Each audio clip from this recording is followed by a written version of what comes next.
सबसे पहले प्रेम शुक्ला जी आपसे ही शुरुआत करते हुए, क्यों हारे अयोध्या, क्या मंथन चल रहा है? जिस राम के मुद्दे को लेकर देश भर में आप लोग पहुंचे, वहां पर इतनी बुरी हार प्रेम शुक्ला जी।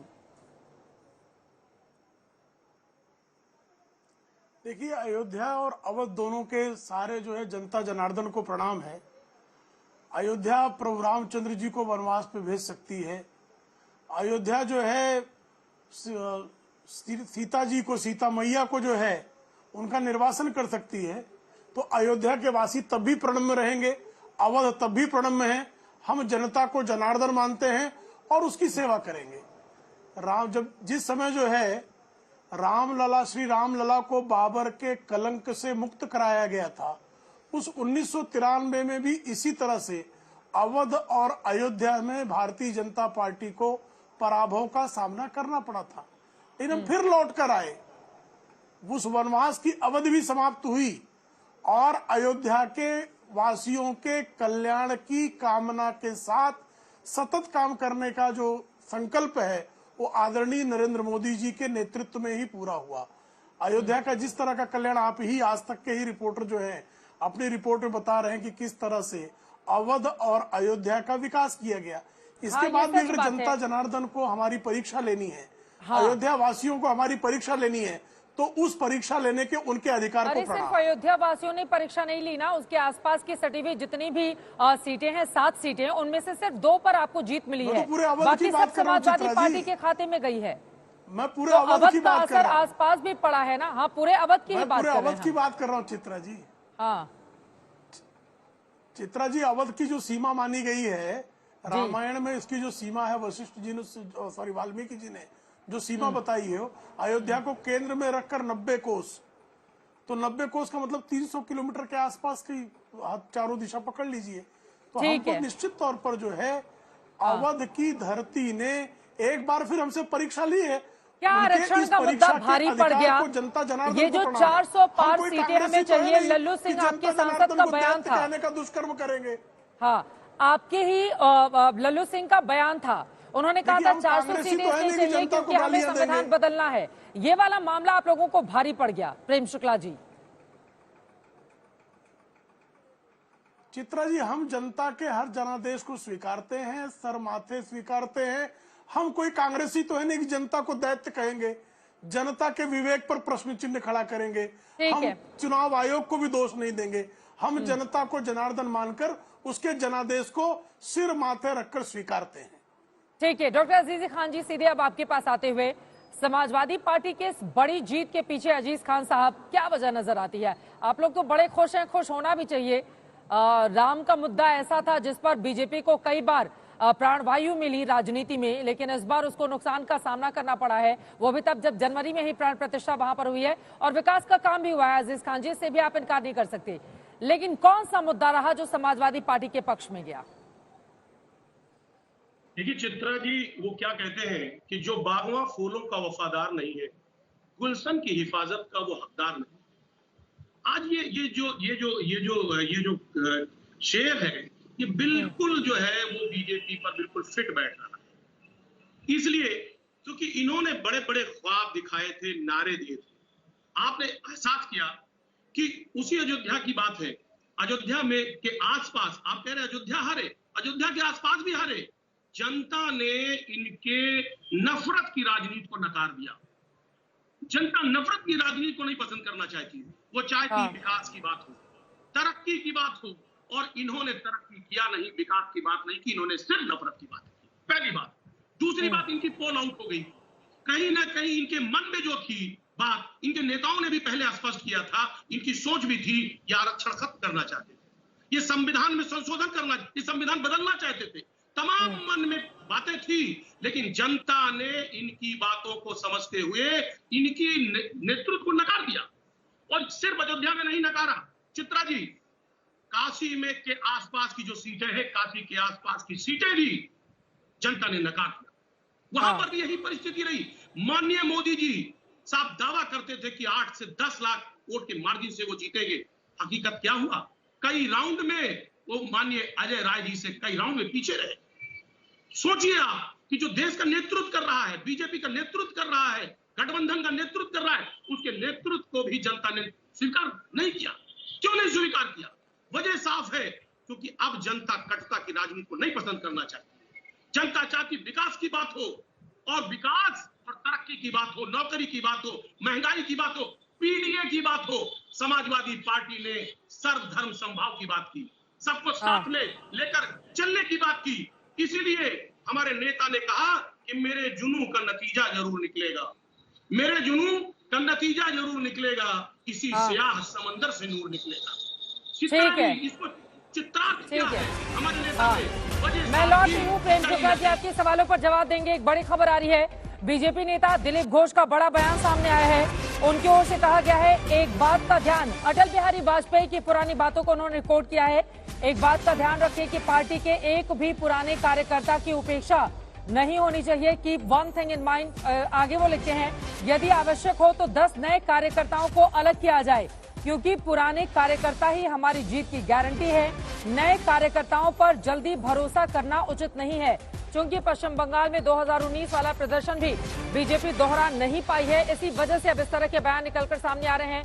पहले 18 जीती थी, 2024 में 11 सीटों पर उसकी जीत मिली है। इसी वजह से अब दिलीप घोष जैसे तमाम ऐसे बड़े नेता हैं जिनकी ओर से इस तरह का बयान दिया जा रहा है। उन्होंने कहा है पुराने कार्यकर्ताओं की उपेक्षा ठीक नहीं। इसका सीधा सा मतलब ये है, पश्चिम बंगाल में यकीनन पुराने कार्यकर्ताओं की उपेक्षा की गई और जो लोग नए आए उनके ऊपर भरोसा किया गया। इसी वजह से क्या वहां पर हार का सामना पश्चिम बंगाल में करना पड़ा है बीजेपी को, जिस तरह की वो उम्मीद कर रही थी 22 से 26 सीटें जीतने की, लेकिन 11 पर ही सिमट गई। ममता बनर्जी की पार्टी 31 पर जीत जाती है, कांग्रेस पार्टी को 1 पर जीत मिलती है। कुल 42 सीटें हैं पश्चिम बंगाल में, जिसको लेकर दिलीप घोष का ये बड़ा बयान सामने आया है। मुझे लगता है प्रेम शुक्ला जी इस पर जल्दी से एक टिप्पणी हो जाए, उसके बाद संगीत रागी जी, आशुतोष जी, मैं फौरन आपके पास आ रही हूँ। देखिए, दिलीप घोष जी हमारे बहुत पुराने नेता हैं, जमीन के नेता हैं, उनका अपना कोई अनुभव है तो उन्होंने साझा किया है। और जब हम जीतते हैं तब भी हम जो है उस पर विमर्श करते हैं, और जब हम पराजित होते हैं तो उस पर भी मंथन करते हैं। तो आदरणीय दिलीप घोष जी ने जो बात रखी है, निश्चित तौर पर हमारी पार्टी का नेतृत्व, हमारे संगठन के लोग उनके इस विमर्श पर भी विचार करेंगे। आशुतोष जी, अयोध्या कांड को लेकर लगातार हम चर्चा कर रहे हैं, क्या समझ में आ रहा है, क्या बड़ी वजह रही? राम का मुद्दा जो भारतीय जनता पार्टी के संकल्प पत्र का हिस्सा हुआ करता था, जिसको लेकर बीजेपी आगे बढ़ी, लेकिन राम मंदिर का जब निर्माण हुआ, प्राण प्रतिष्ठा हुई, उसी के 6 महीने उस सीट को हार जाना क्या बताता है? देखिए चित्रा, अयोध्या लगातार भारतीय जनता पार्टी को संदेश दे रही है और भारतीय जनता पार्टी उस संदेश को सुनने के लिए तैयार नहीं है। क्या नारा लगा था वहां पे? अवधेश पासी जी ने की तरफ से क्या नारा लगा था? न मथुरा न काशी, अब की बार अवधेश पासी। इस नारे के बावजूद भी वहां की जनता ने भारतीय जनता पार्टी को नहीं जिताया, बल्कि अवधेश पासी को जिताया। अवधेश पासी कौन है? एक दलित है। कहां से चुनाव लड़ रहे थे? एक सामान्य कॉन्स्टिट्यूएंसी से चुनाव लड़ रहे थे। और लल्लू सिंह कौन है? लल्लू सिंह वो बड़बोले नेता हैं जो कह रहे थे कि 400 सीट हमें इसलिए चाहिए क्योंकि भारतीय संविधान को बदलना है। अब इन चारों चीजों को अगर आप समझने की कोशिश करिए तो बिल्कुल स्पष्ट हो जाएगा। राम के नाम पे अगर आप राजनीति करेंगे, उनको राजनीति के केंद्र में लेकर आएंगे, उनको वोट मांगेंगे, तो जनता आपको वोट नहीं देगी। पहली बात, आपने तस्वीर देखी थी कि भगवान राम को उंगली पकड़ के प्रधानमंत्री जी लेके जा रहे थे। दूसरी बात, दलित समुदाय इस बात को स्वीकार करने के लिए तैयार नहीं है कि आप उसको समानता का अधिकार न दें। उसके साथ अगर आप अत्याचार करें, अगर आप संविधान बदलने की बात करें, अगर आप आरक्षण बदलने की बात करें, तो भी ये हिंदुस्तान को मंजूर नहीं है। दूसरी बात मैं जो कहना चाह रहा हूं, ज्यादा इंपॉर्टेंट बात है। काशी में रहने के बावजूद भी प्रधानमंत्री नरेंद्र मोदी का वोट शेयर 1,50,000 पे आके क्यों टिक गया? अगर वहां मोदी जी नहीं होते, प्रधानमंत्री जी नहीं होते, तो आप समझिए वहां भारतीय जनता पार्टी के कैंडिडेट कितने लाख वोटों से हारता। यह संदेश है बीजेपी के लिए कि अब यह देश जो है हिंदू मुसलमान के नाम पे, मुस्लिम नफरत के नाम पे बहुत हो चुकी राजनीति, अब इसको बंद करिए। अरे बनारस में इतना विकास का काम भी तो करवाया है आशुतोष जी, इस बात से आप कैसे इनकार बावजूद करेंगे? भी चित्रा जी, उसके बावजूद प्रधानमंत्री 1.5 लाख बात बिल्कुल सही है, तो यही तो सवाल पूछा जाएगा ना। सुन लीजिए, हाँ, अयोध्या की बात हो, देखिए आशुतोष जी, वो कम वोटों से जीते हैं या फिर अयोध्या हारे हैं, लेकिन अयोध्या में हम लोगों ने देखा है वहां मैं बचपन से जाती रही हूँ। अयोध्या का के कस्बे जैसा हाल था वहां का। और मौजूदा वक्त में अगर ये सच बात है कि वहां पर लल्लू सिंह हारे हैं, उन्होंने जिस तरह का बयान दिया उसका खामियाजा उनको भुगतना पड़ा है, लेकिन जो कामकाज हुए हैं, जो आंखों से देखा गया है, उससे कैसे इनकार किया जा सकता है? कामकाज हुआ, उसके बावजूद जनता ने आपको हरा दिया। हाँ। या तो जनता बेवकूफ बता रही, जनता को बेवकूफ लोग बनाना है क्या? हाँ। जनता तो बेवकूफ नहीं है ना। हाँ। भाई मैं कहता हूं कि काशी में, बनारस में चुनाव के 5 दिन पहले अमित शाह बैठते हैं वहां पे, ठीक है। 16-17 कैबिनेट मिनिस्टर बैठते हैं, हाँ। पूरी ताकत लगाते हैं, तब उसके बावजूद प्रधानमंत्री जी बोलिए संगीत रागी जी, चूंकि राहुल गांधी क्यों की है प्रेस ये? कॉन्फ्रेंस शुरू हो सकती है, इसलिए जल्दी जल्दी टिप्पणी ले ली। तो मलूक नगर साहब, मैं फौरन आपके पास आ रही हूँ मैं जल्दी से। इस बात से सहमत हूँ, उत्तर प्रदेश में कुछ तो ऐसा हुआ है। हाँ। नहीं तो ऐसा कैसे हो सकता है कि इतने विकास के बावजूद काशी और अयोध्या के बावजूद प्रधानमंत्री का आंकड़ा मात्र 1.5 लाख का हो और अयोध्या में भी जो है वो आप हार जाएं, तो इसका मतलब है कि कहीं कुछ ऐसा हुआ है, जरूर हुआ आप है। भी वही बोलेंगे जो मैं बोलूंगी? नहीं, मैं कह रहा हूँ उसका मंथन देखिए। हाँ। अब उस पर कई नैरेटिव बात हो सकती है।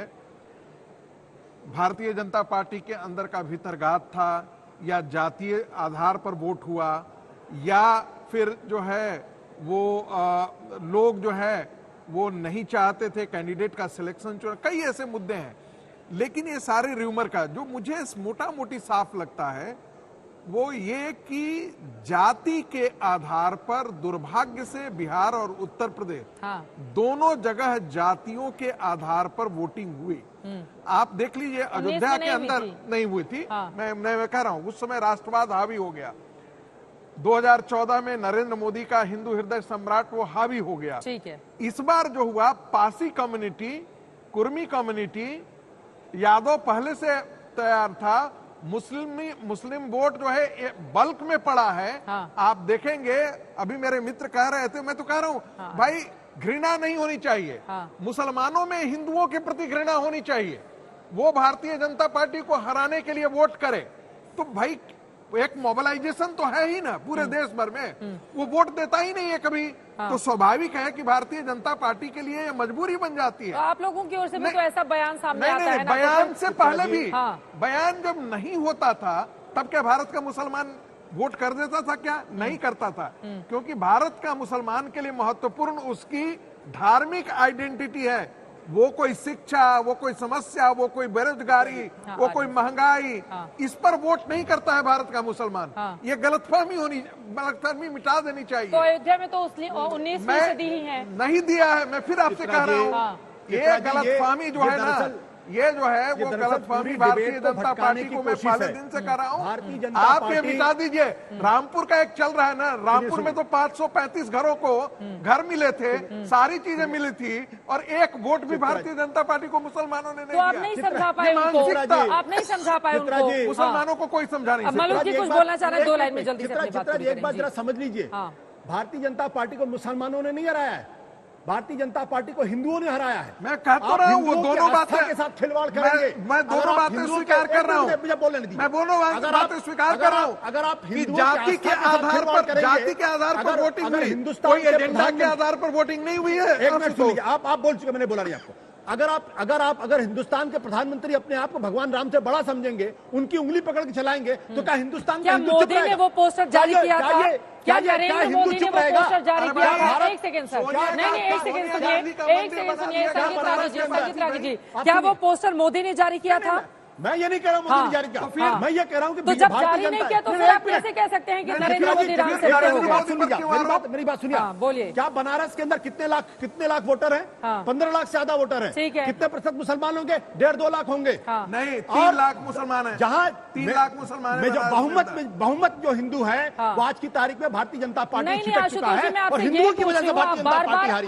अगर ये बात भारतीय जनता पार्टी फिर 5-6 बार बोल चुके कि क्या मोदी राम से बड़े हो गए, ये हो गए, वो हो गए। वो जिस पोस्टर की आप बात कर रहे हैं, क्या वो नरेंद्र मोदी ने जारी किया था? प्रधानमंत्री जी कह रहे हैं मैं तो बायोलॉजिकल नहीं हूँ। हाँ। आप अपने आप को ईश्वर समझ रहे हैं भाई। तो कहते हैं मैं परिवर्तित हो गया हूँ। प्रधानमंत्री जी अपने आप को ईश्वर समझ रहे हैं। मुझसे बाहर ये निकल के कौन कोई और बर्दाश्त आत्मा करेगा? आ गई है। उन्होंने कहा कि ईश्वर ने मुझे बड़े काम के लिए भेजा है। मेरे ही इंटरव्यू में बोला था, ईश्वर ने मुझे किसी बड़े काम के लिए भेजा है।